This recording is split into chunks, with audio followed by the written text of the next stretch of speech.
Hi guys, ayan.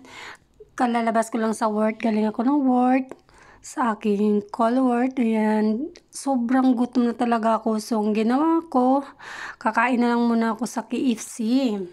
Ayan, habang kumakain ako dyan, gutom na talaga ako, grabe. Ang dami kong na-order, halos 2 order na yung in-order ko. Gawa ng sobra talagang gutom na talaga ako, sobra. Tapos, iniisip ko na lang na ito, every time na pag-start pa lang ng work ko, kumakain ako ng magahan pero nagkakape lang ako. Hindi kasi ako sanay sa madami kong kinakain. So, ang ginagawa ko, pagtapos ng work ko, doon ako bumabawi na kakain ako sa labas. Ayan, kain lang ako ng kain hanggang sa gusto kong maubos. Hindi ko na kasi alam kung anong oras minsan ang labas ko, pero minsan hindi masyado ang oras na time na tama yung time na sa paglabas ko. So, ang ginagawa ko lang dyan is pagkatapos ko ng work, dyan na ako nag-start na kumakain, lalabas lang ako sa work ko and then kakain sa KFC or di kaya sa McDo. Pag McDo naman kasi, yung favorite ko talaga McDo. Kaso lang iniisip ko sa McDo, ang daming tao. So, ang ginawa ko, pumunta na lang ako dito sa KFC. Dito sa KFC, kunti lang. Hindi masyado madami ang tao. So, serious na serious talaga ako pag kumakain ako. Ang daming tao nga dito nag-o-order. Sunod-sunod na yung taong nag-o-order dito. So, ang daming labas-pasok ng mga tao habang ako kain lang ako ng kain. Wala akong magawa kundi kain ng kain. Kasi gutom na talaga ako dyan. So, iniisip ko na lang na, yum, masarap yung kinakain ko today. Kasi nga gawa ng KFC na naman. Pagod na pagod sa trabaho pero pag KFC, mawawala talaga ang pagod mo. Pag ako ay work na work talaga. Work hard talaga kasi ako, priority ko talaga sa buhay ko yung trabaho ko. Siyempre, kailangan ko dahil gawang ang dami kong babayarin, ang dami kong gastusan, ang dami kong support sa mga family ko, lalo na especially sa farm. Ayan, sa mga alaga ako doon, ang dami kong sustento sa kanila. So, kailangan ko talagang hardworking. Hanggang sa pag-iipon ko, hanggang lahat, nag-iipon lang talaga ako, nagtatrabaho lang talaga ako para sa kanila, para maibigay ko lahat ng pagkain para sa kanila, maibibigay ko lahat yung kanilang pangangailangan, lalo na sa mga pamangkin ko, minsan nanghihingi, sa mga lalo na pag special day, may birthday, or at least may maibibigay ako sa kanila. And then, ito talaga ang purpose ko kung bakit ako hardworking. Lalo na ang laki na binabayaran ko sa aking kondo. Sobrang laki talaga yung binabayaran ko dito. So, yun, ang ginagawa ko, nag-iipon, work, kahit na pagod na ako, pero pag nakikita ko naman na may ipon ka, guys, alam mo, sa totoo lang ako, pag nakikita ko may ipon ako, nawawala talaga yung pagod ko. Siyempre, minsan, hindi lahat ng oras pangangailangan meron ka kaagad, kailangan may ipon ka talaga. Kasi pag wala kang ipon, oras na pangailangan mo ng pera, masakit ang ulo mo kung saan ka kukuha. Yung sahod mo dito, paghati-hatiin mo, parang sibuyas lang, paghati-hatiin mo kung saan lahat ng babayaran, kailangan mong bayaran. Ang dami ko rin binabayaran, lalo na sa insurance ko. May insurance akong binabayaran, may SS akong binabayaran, at meron akong madami akong binabayaran. Sa totoo lang, akala lang iba wala akong binabayaran, pero pag minsan may pinapautang ako, hindi din nagbabayad sa akin, kaya sumasakit talaga yung ulo ko. Hindi ko talaga alam kung anong gagawin ko. Kaya nga minsan sinasabi ko sa kanila, sana maisip din nila na bayaran din ako kasi kailangan ko rin ng pera. Gawa ngang akala nila wala akong pera, pero sa totoo lang, ang dami kong binabayaran. Lalo na ang lalaki ng binabayaran ko sa kondo ko. 30,000 ang monthly ko sa kondo ko. Sus, kailangan ko pang magbayad ng tubig, ilaw, ang bill ko sa bahay sa amin, sustento kila mama, allowance kila mama. Sa totoo lang guys, minsan gusto ko nung sumuko, pero hindi pwede na susuko na lang ako hanggang saan na hindi ko maibigay ang pangangailangan, kasi alam mo, nanggaling din ako sa mahirap sobrang hirap ng buhay noon nung bata pa ako. Hanggang nag-high school ako, sobrang hirap ng buhay. Kung hindi ako nagsikap, hindi ko narating kung saan man ako ngayon. Kaya ngayon yung instead nga malaki yung source mo ng income mo, kailangan mag-ipon para sa sarili dahil hindi habang buhay nandito ako, magkatrabaho ako, nag-iipon din ako para sa sarili ko. Invest lang ako ng investment. Habang kumikita yung investment ko, hinahayaan ko lang yun, kinakalimutan ko lang yun.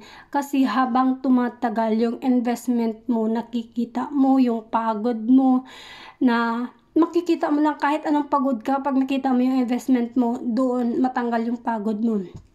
Hindi habang buhay na andito ka lang sa abroad, hindi habang buhay na maaging okay ang katawan natin, pero ako, iniisip ko na lang hanggat kaya ko, magsasacrifice ako hanggang matupad ko lahat ng mga pangarap ko. Yun lang din naman ginagawa ko palagi. And then, kailangan mo talagang magsikap, kailangan marunong kang mag-handle sa pera mo. Kasi pag hindi ka marunong mag-handle sa pera mo, wala talagang mapupuntahan. Kahit malaki ang sahod mo, kung gastodera ka, waldas dito, waldas doon, wala ka talagang ipon. Wala talagang mapupunta. Lalong-lalo na ngayon, ang pera mabilis lang talaga ang pera. Sa ngayon, mabilis lang ang pera ngayon. Isipin mo ang 1,000 halos 100 lang sa ngayon. Sobrang mahal na mahal ang mga bilihin.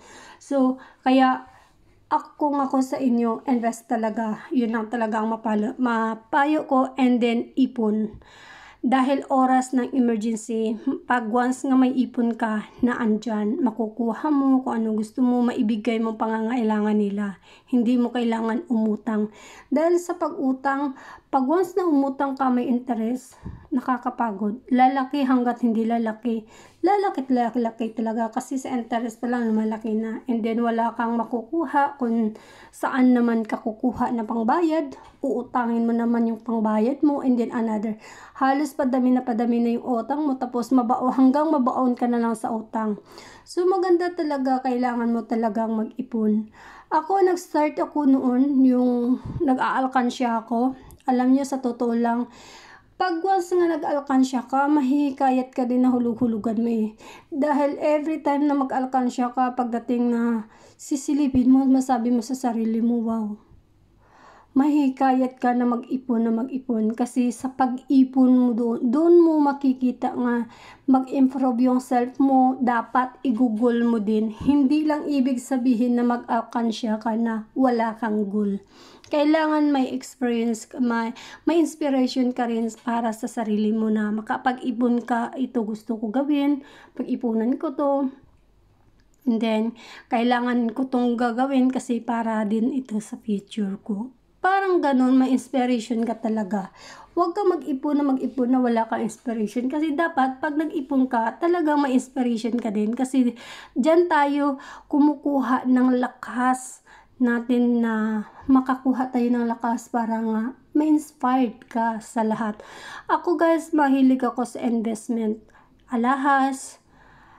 Pero sa ngayon, hindi na ako nagiging mahilig sa alahas, gawa ngang nag-focus ako sa farm bill. Kasi meron talaga akong plan, malaki talaga yung plano ko. Yun nga lang, nag-iipon talaga ako, iniipon ko. Hindi na ako katulad noon na may lumalapit sa akin, ibibigay ko lahat ng pera ko, magpapautang ako sa kanila. Ang lalaki, okay lang sana yung maliit na utang, kasi ang lalaki, halos hindi nila kayang bayaran. And then, hanggang parang sa kakatagalan, mawalan sila ng pangbayad sa'yo, mag-deny sila ng deny, hanggang magkaroon sila ng lamat na magkasinungalingan na lang. Pero bandang huli, malalaman mo kahit meron sila, wala lang talaga silang balak kang bayaran.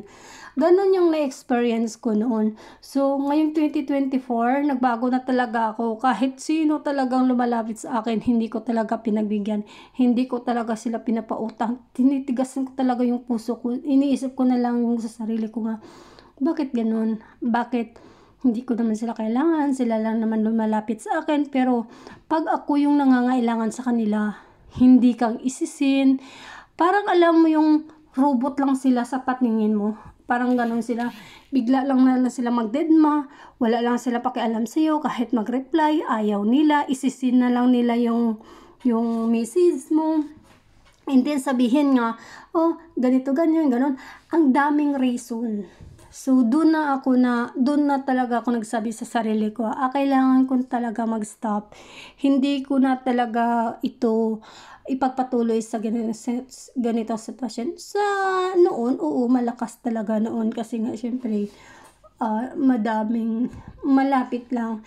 Pero ngayon, pahabang tumatagal, may mababait din, may mga mabuti din kaso yung iba talaga hindi na talaga kakayanin yung ginagawa nila. So nag-decide na talaga ako na stop ko na lang talaga muna. Kaya ayan, nag-stop din ako. Hinahayaan ko na lang sila. Kahit magalit sila sa akin, wala na lang ako pakialam. Decision nila yon. Basta ako, focus na lang ako sa kung anong meron ako. Focus na lang ako sa lahat ng mga goals ko. Ganun lang ang ginagawa ko sa ngayon. So, pag hindi ko naman, iniisip ko na lang na, wala naman kayo ambag nung pumunta ako dito. Lahat ng gastos, ako lang naman. Yun lang ang nasa isip ko minsan. Kaya, minsan nilalabanan ko na lang talaga yung mga salitang hindi maganda. Hinahayaan ko na lang sila.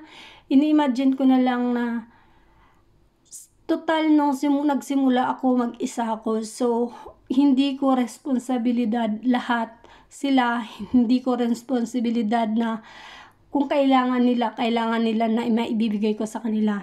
So, inisip ko talaga yun. Yung goal ko talaga na ayaw ko na talaga. So, nag-start talaga ako ngayon guys. So, ayun. Proud myself. Nakaipon po talaga ako. Malaki talaga ang maiipon mo pag wala talaga nang gugulo sa'yo.